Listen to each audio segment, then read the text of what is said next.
My dear students, दृष्टि tutorial के तरफ से एक छोटे से पार्ट के रूप में मैं आपके उज्जवल भविष्य और सुखद जीवन की शुभकामना करते हुए आपको ज्योग्राफी का एक टॉपिक पॉकेट वीडियो में बता रहा हूं, दृष्टि के पॉकेट वीडियो में बता रहा हूं। बहुत ही आसान तरीके से आप इसे समझ सकें, मतलब बहुत आसान तरीके से आपको हम लोग कैसे नदियों को समझते हैं। इसमें हम लोग आज गंगा अफवाह तंत्र को लिए हैं। गंगा अफवाह तंत्र, गंगा रन ऑफ सिस्टम, कहीं के लोग ड्रेनेज सिस्टम भी प्रयोग करते हैं, लेकिन ड्रेनेज सिस्टम उपयुक्त नहीं होती है और रन ऑफ सिस्टम इसके लिए ज़्यादा उपयुक्त प्रयोग किया जाता है।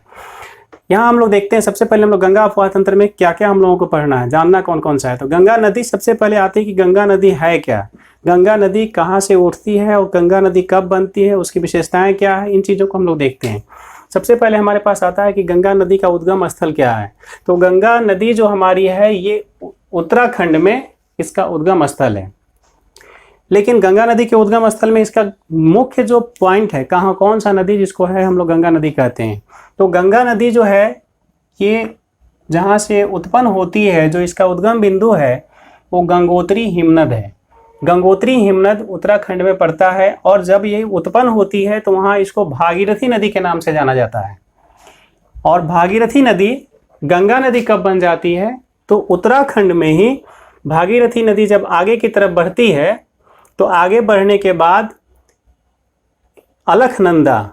अलखनंदा नदी आती है और अलखनंदा नदी आ करके और भागीरथी नदी में मिल जाती है। तो मिलने के बाद इसका नाम जो है गंगा नदी पड़ता है। ये गंगा नदी जो है इसका मेन प्लेस जो गंगोत्री हम लोगों ने देखा या फिर हम लोग अलकनंदा की बात हम लोगों ने किया, ये नंदा देवी पर्वत, उत्तराखंड में नंदा देवी पर्वत के नज़दीक इन लोगों का ये उद्गम बिंदु है। जब दोनों मिलकर के आगे की ओर बढ़ते हैं तो आगे बढ़ने के बाद इसे गंगा नदी के रूप में जानते हैं हम लोग। और ये प्रश्न यहाँ बनता है कि ये पर्वतीय क्षेत्र को छोड़ करके और समतल भूभाग में कहाँ आती है। तो पर्वतीय क्षेत्र को छोड़ करके ये समतल भूभाग में हरिद्वार में आकर के उतरती है। उसके बाद आगे बढ़ते हुए उत्तर प्रदेश के रास्ते से ये प्रयागराज में आती है, जहाँ पर इसमें जमुना नदी आकर के मिलती है। तो जमुना नदी आकर के मिलती है यानी कि जमुना गंगा नदी की सहायक नदी बन जाती है। अब जमुना नदी कैसे उत्गम कहाँ से उठती है, तो जमुना नदी भी जो है हमारे उत्तराखंड में ही यमुनोत्री हिमनद है। उस यमुनोत्री हिमनद से उत्पन्न होकर के वहाँ से आगे बढ़ते हुए दिल्ली वगैरह के रास्ते उत्तर प्रदेश होते हुए और ये आकर के प्रयागराज में, जिसे पहले इलाहाबाद के नाम से जानते थे, अब प्रयागराज उसको हम लोग जानते हैं, वहाँ पर आकर के और गंगा नदी से मिल जाती है। यहाँ गंगा को हम लोग दो रूप में देखेंगे। पहला है कि गंगा में बहुत सारी नदियाँ आकर के उत्तर दिशा से इसमें मिलती हैं, और दूसरा हम लोग देखते हैं कि दक्षिण दिशा से आकर के कुछ नदियाँ इसमें आकर के मिलती हैं। तो सहायक नदियाँ, सभी सहायक नदियाँ हैं। उत्तर से आकर के मिलने वाली गंगा में सहायक नदियाँ कौन कौन सी हैं, तो हम लोग पहले देखते हैं कि एक नदी आती है घाघरा या सरयू। ये उत्तर प्रदेश में मुख्य इसका बहाव क्षेत्र उत्तर प्रदेश होता है। भारत में जब प्रवेश करती है तो उत्तर प्रदेश इसका मुख्य बहाव क्षेत्र होता है और बिहार में भी ये आती है। तो ये कहाँ से उत्पन्न होती है, ये मापचा चुंग हिमनद है जो तिब्बत में पड़ता है, यानी तिब्बत चीन के पोर्शन में मापचा चुंग हिमनद से उत्पन्न होती है। और ये उत्पन्न होकर के आगे बढ़ते हुए उत्तर प्रदेश में भारत में प्रवेश करती है। और भारत में प्रवेश करके जब ये आगे जाती है तो बिहार के छपरा में आकर के और एक गंगा नदी से मिल जाती है। इसे घाघरा और सरयू दोनों नदी नाम से पुकारा जाता है। फिर आगे जब हम लोग जाते हैं तो देखते हैं कि इसके बाद गंडक नदी हम लोग पाते हैं। गंडक नदी यूपी और बिहार, उत्तर प्रदेश और बिहार की सीमा बनाती है। और इसका जो उद्गम बिंदु है ये नेपाल का अंतिम पोर्शन, चीन के नज़दीक इसका उद्गम बिंदु पड़ता है। और ये भी काफ़ी लंबा दूरी तय करते हुए बिहार में आती है। और बिहार में आने के बाद ये पटना, हाजीपुर और पटना के पोर्शन में, पटना के नज़दीक हाजीपुर में आकर के ये और गंगा नदी से मिल जाती है। ये भी उत्तर से आ रही है, ये भी उत्तर से आ रही है। और एक हम लोग तीसरी बड़ी नदी की बात हम लोग करते हैं जिसको हम लोग कोसी नदी के रूप में जानते हैं, जिसे बिहार का शोक भी कहा जाता है। तो ये बिहार का शोक यानी कोसी नदी जो होती है ये कंचनजंगा नदी से उत्पन्न होती है, कंचनजंगा पर्वत से उत्पन्न होती है। कंचनजंगा पर्वत जो हमारे सिक्किम में और नेपाल का पोर्शन पड़ता है, यहाँ से उत्पन्न होकर नेपाल के रास्ते प्रवेश करते हुए और पूरे नेपाल से घूमते हुए ये भारत में जो प्रवेश करती है तो बिहार राज्य में प्रवेश करती है और बिहार राज्य में आकर के पूर्णिया सहरसा वगैरह होते हुए ये जा करके और गंगा नदी में मिल जाती है कटिहार के आसपास में। यहाँ एक चीज़ हम चर्चा करना चाहेंगे, कुछ शिक्षकगण हमारे कहते हैं कि ये हमारे यहाँ बाढ़ का कारण बन जाता है। बहुत सारे लोग ऐसा कहते हैं कि अमृत परियोजना जो भारत सरकार ने चला रखा है, अमृत परियोजना के अंतर्गत सभी नदियों को जोड़ने की प्रक्रिया हो रही है, तो वो लोग कहते हैं कि यहाँ बाढ़ का क्षेत्र है और यहाँ पानी नहीं आती है, तो पानी यहाँ नहीं आती है, यहाँ पानी का सूखापन होता है। गया क्षेत्र और औरंगाबाद ऐसे क्षेत्र हैं जहाँ सूखा हो जाता है, तो क्यों नहीं इन नदियों को हम लोग यहाँ ला करके पहुँचा दें, इनको जोड़ करके यहाँ पहुँचा दें। मैं आपको एक बात स्पष्ट करना चाहता हूँ कि भूभाग का जिनको नॉलेज नहीं है वो इस तरह की बात करेंगे। ये डाउन भूभाग है, ये निचला भूभाग है, ये ऊंचे भूभाग से ये नीचे की तरफ आ रही हैं और ये सरकार इसलिए ऐसा नहीं कर पाती है क्योंकि नीचे से, कभी आपने सुना है कि नीचे से पानी जो है सो ऊपर की तरफ जाएगा, ऐसा नहीं होता है। तो ये कोसी का जो क्षेत्र होता है ये सब डाउन क्षेत्र होता है, गंडक का जो ये क्षेत्र है डाउन क्षेत्र है और ये डाउन क्षेत्र में जा करके हमारे मिल जाती है कहाँ, गंगा नदी में। अब यहाँ से जो इस साइड का जो पोर्शन इधर पड़ता है, आपको गया का क्षेत्र हो जाए या फिर औरंगाबाद का क्षेत्र हो जाए, आरा वगैरह का सब जो क्षेत्र होता है, ये क्षेत्र ऊंचा भूभाग है। ऊंचा भूभाग है तो नीचे भूभाग से आप पानी को किस तरह से, कौन सा प्रोसेस लाएंगे कि उसको ऊपर ले जाएंगे। ऐसा नहीं हो सकता है कि वो नीचे वाले भूभाग से ऊपर आप पानी को लेकर जा सकते हैं। इसीलिए ये परियोजना, इस तरह की परियोजना यहाँ पर सफल होने की संभावना फिलहाल नहीं दिख रही है और ये बात अनुपयुक्त लगता है। चलिए हम लोग नेक्स्ट पॉइंट पर आते हैं। अब ये था हमारा जो ये सारी चीज़ें जो हमारे उत्तर से आकर नदियाँ मिलती हैं। अब दक्षिण से आकर के हम लोग देखते हैं दक्षिण से आकर के मिलने वाली नदियाँ कौन कौन सी हैं। तो दक्षिण से जब आती है तो यहाँ पर हम लोग देख रहे हैं कि कुछ नदी, अब हम लोग देख रहे हैं कि यमुना की सहायक नदियाँ बन जाती है। ये यमुना नदी जो हमारी है, यमुना नदी की कई नदियाँ सहायक नदियाँ हैं। जैसे कौन कौन सी, इसमें क्वेश्चन पूछा करता है अक्सर। जैसे हम लोग अरावली पर्वत, राजस्थान के पास अरावली पर्वत से बनास नदी निकलती है और ये बनास नदी जो है चंबल नदी की सहायक नदी हो जाती है। चंबल नदी हमारे यमुना नदी की सहायक नदी होती है। चंबल नदी की और दो सहायक नदियां हमारी, एक सहायक नदी हम लोग देखते हैं।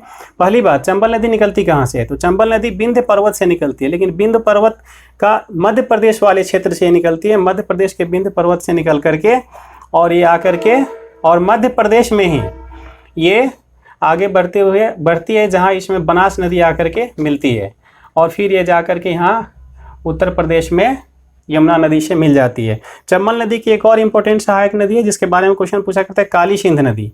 काली सिंध नदी जो है ये भी मध्य प्रदेश के पोर्शन, गंगे बेसिन, उस जगह जहाँ से उद्गम इसका स्थल है उसका नाम है गंगे बेसिन। गंगे बेसिन से यह निकल करके और जा कर के चंबल नदी, ये चंबल नदी से मध्य प्रदेश में ही मिल जाती है।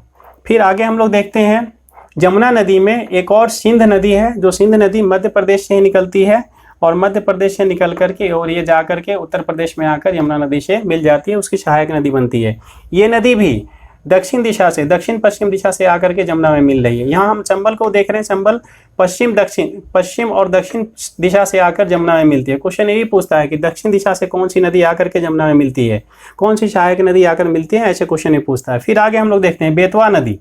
ये बेतवा नदी जो है ये भी दक्षिण दिशा से आती है और इसका उद्गम स्थल जो है ये भी विंध्य पर्वत है। विंध्य पर्वत मध्य प्रदेश में ही है, जहाँ से ये उत्पन्न होकर के और आकर के उत्तर प्रदेश में आकर के यमुना नदी में जाकर के मिल जाती है। यमुना नदी की सहायक नदी ये भी बन जाती है। जब आगे हम लोग और आगे जाते हैं तो यही विंध्य पर्वत से ही यहीं के पोर्शन में आपको सोन नदी आती है और मध्य प्रदेश में ही सोन नदी का उद्गम स्थल है। यहाँ से सोन नदी उत्पन्न होकर के और सोन नदी आगे बढ़ते हुए बिहार में आकर के, उत्तर प्रदेश होते हुए बिहार में आकर के और आकर के पटना में आकर के मिल जाती है। पटना में कोइलवर जगह है जहाँ पर आकर के ये गंगा से मिलती है। ये नदियाँ हम लोग देखें कि दक्षिण दिशा से आकर गंगा में मिलने वाली नदियाँ हैं, ये नदियाँ उत्तर दिशा से आकर के मिलने वाली। एक और क्वेश्चन पूछता है गंगा नदी के विषय में कि गंगा नदी किस दिशा से किधर बहाव उसका क्षेत्र है। तो दो बातें गौर करेंगे। गंगा नदी जहाँ से उत्पन्न हो रही है, मतलब भागीरथी जो नदी है ये जब आगे बढ़ी तो वहां से उत्तर से दक्षिण दिशा में इसका बहाव हम लोगों को देखने को मिल रहा है। लेकिन आगे बढ़ने के बाद जब ये बहुत आगे जाती है, उत्तर प्रदेश के पोर्शन में आती है, तो इसका बहाव क्षेत्र पश्चिम से पूरब दिशा में हो जाता है। ये बताता है कि ये पोर्शन जो है यहाँ पर ढाल है, यहाँ ऊंचा भाग है और ये ढालुआ भाग है। तो नदी का बहाव जिस दिशा में होती है उसके दिशा को दिखाता है, उसका ढाल को दिखाता है। कभी भी गौर करेंगे किसी भी भूभाग में जहाँ नदी का ऊंचा भाग हो, नदी का बहाव जहाँ से उत्पन्न होता है और जिस जाता है वो उसके बहाव क्षेत्र को है दिखाता है। यहाँ से किसी नदी को हम लोग इस क्षेत्र में यहाँ नहीं ला सकते हैं, क्योंकि ये कंप्लीट ऊंचा भूभाग है और इतने ऊंचे भूभाग पर आप पानी को नहीं चला सकते हैं। कोई भी डैम आप बना लेंगे, कितना भी ऊंचा आप डैम बनाएंगे, उसकी हाइट इतनी अधिक अप एंड डाउन है कि उतना हाइट बना करके आप पानी का फ्लो उधर आप अपोजिट कर नहीं सकते हैं। उतनी पानी आप एक जगह फ्लो बनाएंगे, एक बार टूटेगा, पूरे का पूरा शहर बर्बाद हो जाएगा, पूरे का पूरा एरिया बर्बाद हो जाएगा। तो ऐसा नहीं हो सकता है। ये ढाल के अनुसार ही सारी नदियां बहती हैं। अब गंगा नदी जब आगे जाती है तो आगे जाने के बाद ये बांग्लादेश में प्रवेश कर जाती है, पश्चिम बंगाल होते हुए और बिहार पश्चिम बंगाल के रास्ते, और गंगा नदी आगे बांग्लादेश में प्रवेश कर जाती है। बांग्लादेश में यह जो है जाकर के मिलती है ब्रह्मपुत्र नदी से, ब्रह्मपुत्र नदी से संगम कर लेती है।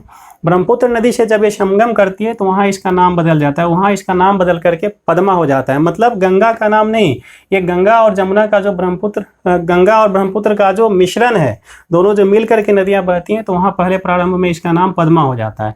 फिर जब ये आगे बढ़ती हैं तो आगे बढ़ने के बाद इसका नाम फिर चेंज हो जाता है, यानी अंतिम इनका बहाव जब एकदम स्लो हो जाता है तो वहाँ पर इसका नाम मेघना नदी हो जाता है। ये कई जगह पर इरण भी मिलता है, पुस्तकों में भी इरण मिलता है, वो किसी को मेघना किसी को जमुना ऐसे बना देते हैं। लेकिन ये एक्चुअल फिगर है जो आप कहीं भी देख सकते हैं, किसी भी आप गंगा के फिगर को, ब्रह्मपुत्र के फिगर को जब आप नेट पर जाकर भी देखेंगे, कहीं भी देखेंगे तो यही चीज़ दिखेगी। यहाँ पद्मा नाम होता है दोनों के मिलने के बाद, और लास्ट में जब वो अंत में अपना ये बनाने जाती है, डेल्टा बनाती है, तो डेल्टा बनाने से पहले वाला इसका भाग होता है, उसका मेघना नाम होता है बांग्लादेश में। और ये दोनों मिलकर के दुनिया के सबसे बड़ा जो है डेल्टा बनाते हैं, जिसको सुंदरबन का डेल्टा कहते हैं। अब हम लोग ब्रह्मपुत्र नदी के बारे में जानते हैं। ब्रह्मपुत्र नदी जो है ये गंगा की जो अपवाह तंत्र है, यानी गंगा रन ऑफ सिस्टम जो है, इसमें ब्रह्मपुत्र नदी आकर के कैसे मिलती है और कहाँ आती है, यहाँ भी कई क्वेश्चंस, बहुत सारे इंपॉर्टेंट क्वेश्चंस बनते हैं। एक बड़ी बात बता दें हम लोग कि भारत में बहने वाली, भारतीय भूभाग में बहने वाली सबसे लंबी नदी जो है हमारी गंगा नदी है। लेकिन लंबाई के अनुसार जब हम लोग देखते हैं तो ब्रह्मपुत्र इससे ज़्यादा लंबी नदी है, लेकिन ब्रह्मपुत्र का ज़्यादा भाग, बहुत ज़्यादा भाग जो है वह तिब्बत के क्षेत्र में बहता है, इसीलिए उसको भारत की लंबी नदी के रूप में हम लोग नहीं जानते हैं। दूसरी चीज़, चौड़ाई के हिसाब से जो हम लोग बात करते हैं तो चौड़ाई यानी कि उसका जो बेसिन जो होता है, अपवाह तंत्र, उसका अपवाह का जो भाग होता है, यानी तो वो सबसे, मतलब आयतन की दृष्टि से उसको हम लोग कहते हैं, तो आयतन की दृष्टि से या चौड़ाई की दृष्टि से ब्रह्मपुत्र हमारी सबसे बड़ी नदी होती है। लंबाई की दृष्टि से भारत की सबसे लंबी नदी गंगा होती है, लेकिन ब्रह्मपुत्र नदी जो है ये चौड़ाई के अनुसार यानी आयतन के अनुसार भारत की सबसे बड़ी नदी होती है। अब यहाँ हम लोग ब्रह्मपुत्र के बारे में देखते हैं। ब्रह्मपुत्र उत्पन्न कहाँ से होती है? ये तिब्बत जो चीन का एक भाग होता है, चीन के अधिकार में है, अधिकार क्षेत्र में है, वो अपनी स्वतंत्रता के लिए लड़ाई लड़ रहा है। तो ये तिब्बत के चेमयुंग गडंग हिमनद है, वह हिमनद जिसका नाम चेमयुंग गडंग हिमनद है, वहाँ से निकल करके और आगे बढ़ती है। तो यहाँ जो ब्रह्मपुत्र है, ब्रह्मपुत्र का नाम तिब्बत के क्षेत्र में सांगपो नदी होता है। क्वेश्चन पूछता है कि ब्रह्मपुत्र को तिब्बत में किस नाम से पुकारा जाता है, तो ब्रह्मपुत्र जो है तिब्बत में सांगपो नदी के नाम से जानी जाती है। और ये यहाँ गौर करेंगे कि ये पश्चिम से पूरब की तरफ बह रही है। तिब्बत में इसका बहाव क्षेत्र पश्चिम से पूरब की तरफ है। आगे बढ़ते हुए जब ये जाती है तो ये भारत में प्रवेश करने से पहले इसकी दिशा जो है उत्तर से दक्षिण दिशा हो जाती है। यानी भारत में जब क्वेश्चन पूछता है कि ब्रह्मपुत्र नदी भारत में प्रवेश करती है, उस वक्त उसकी दिशा क्या होती है, तो जब यह भारत में प्रवेश करती है तो यहाँ इसकी दिशा उत्तर से दक्षिण हो जाती है। और यहाँ इसको दिहांग नाम से जाना जाता है। कहीं कहीं ये भी लिखा होता है कि दिहांग इसकी सहायक नदी है, या दिहांग नदी इसमें आकर के मिलती है तो इसको जो है सो ब्रह्मपुत्र नदी के नाम से जाना जाता है। ऐसा नहीं, दिहांग यहाँ पर ये अलग अलग बातें मिलती है, तथ्य मिलती है, लेकिन दिहांग नदी जो प्रारंभ में ब्रह्मपुत्र नदी आकर के भारत में प्रवेश करती है अरुणाचल प्रदेश के क्षेत्र में, यहाँ इसे दिहांग नदी के नाम से जाना जाता है। दिहांग नदी का बहाव क्षेत्र उत्तर से दक्षिण की दिशा में है। उसके बाद ये असम घाटी में जब भारत में एक और क्वेश्चन पूछता है कि भारत में ब्रह्मपुत्र नदी कहाँ प्रवेश करती है, नामचा बरवा पर्वत पर्वत के बारे में जब आप पढ़े होंगे तो नामचा बरवा पर्वत जो इस भाग का सबसे ऊंचा पर्वत होता है, इसी पर्वत से होते हुए उस भारत के अंदर प्रवेश करती है।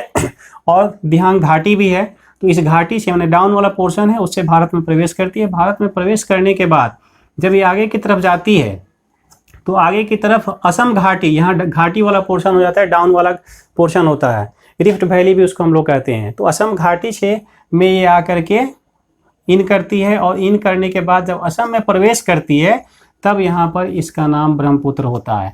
अब आप गौर करेंगे कि ब्रह्मपुत्र नदी का एक्चुअल जो नाम हम लोग जब ले रहे हैं तो ब्रह्मपुत्र नदी का बहाव क्षेत्र इतना ही होता है, असम घाटी से लेकर के, और ये जब तक ये बांग्लादेश में प्रवेश नहीं करती है यहीं तक ब्रह्मपुत्र नदी एक्चुअल है, लेकिन इसकी चौड़ाई ज़्यादा है। और यहाँ पर इसको लाल नदी के नाम से भी जानते हैं। लाल नदी इस वजह से हम लोग कहते हैं क्योंकि इसकी मिट्टी, इसमें लाल मिट्टी का प्रवाह होता है और इसके नदी का जो पानी होता है उसका रंग लाल हो जाता है, इसलिए इसको लाल नदी के नाम से भी जानते हैं।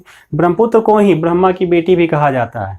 ऐसा माना जाता है कि ब्रह्मा जी ने इनको, इसकी उत्पत्ति की थी, ब्रह्मा जी ने इसका प्रारंभ किया था, इसीलिए इसको ब्रह्मा की बेटी के नाम से भी हमारे हिंदू मान्यताओं के अनुसार इसे जाना जाता है, पुकारा जाता है। जब ये बांग्लादेश में प्रवेश करती है तो बांग्लादेश में प्रवेश कर जाने के बाद इसका नाम यमुना हो जाता है। यमुना नहीं, जमुना, गौर करेंगे यहाँ जमुना होता है, यमुना, यहाँ यमुना अलग हो गया, यमुना मतलब हम लोग इसकी बात कर रहे हैं, और यहाँ जमुना हो जाता है, ज से होता है शुरू तो जमुना नदी होता है। तो बांग्लादेश में जब ब्रह्मपुत्र नदी प्रवेश करती है तो उसका नाम क्या होता है, तो उसका नाम जमुना होता है। ये आगे जा कर के, और ग्वालंडो एक जगह होता है, ये ग्वालंडो बांग्लादेश में जगह है जहाँ जा कर के ये मिलती है गंगा नदी से, और जब दोनों मिल जाते हैं तो मिलने के बाद इसका नाम पद्मा, जो पीछे हम लोग पढ़ा चुके हैं, पद्मा होता है। फिर आगे बढ़ करके और सुंदरबन का डेल्टा बनाने से पहले इसका नाम मेघना हो जाता है, और अंत में दुनिया का, विश्व का सबसे बड़ा डेल्टा सुंदरबन का डेल्टा बनाते हैं। ये था हमारा गंगा अफवाह तंत्र। तो गंगा अफवाह तंत्र में ब्रह्मपुत्र के बारे में दिशा भी हम लोगों ने देखा। दिशा ये पूछती है कि कौन सी भारत की नदी जो है वो पूरब से पश्चिम दिशा में बहती है, तो यहाँ हम लोगों ने देखा कि पूरब से पश्चिम दिशा में बहने वाली, ये पूर्वोत्तर भारत की बात हो रही है, उत्तर पूर्व भारत की हो सकती है। हम लोग कह सकते हैं कि ब्रह्मपुत्र नदी है जो पूरब से पश्चिम दिशा में बहती है, और उत्तर से दक्षिण दिशा में तो वो भी है, सभी ये उत्तर से दक्षिण दिशा में ये सब लोग आ रहे हैं प्रारंभ में। और गंगा के बारे में हमने बताया कि पश्चिम से पूरब दिशा में बहती है। ये सारी नदियां जो है पश्चिम दक्षिण से आकर के हमारी सहायक नदी के रूप में गंगा और जमुना के मिलते हैं। ये था हमारा गंगा अफवाह तंत्र। आपके उज्जवल भविष्य और सुखद जीवन के शुभकामनाओं के साथ हम लोग आगे फिर कैरी करेंगे नेक्स्ट वीडियो को। तब तक के लिए धन्यवाद।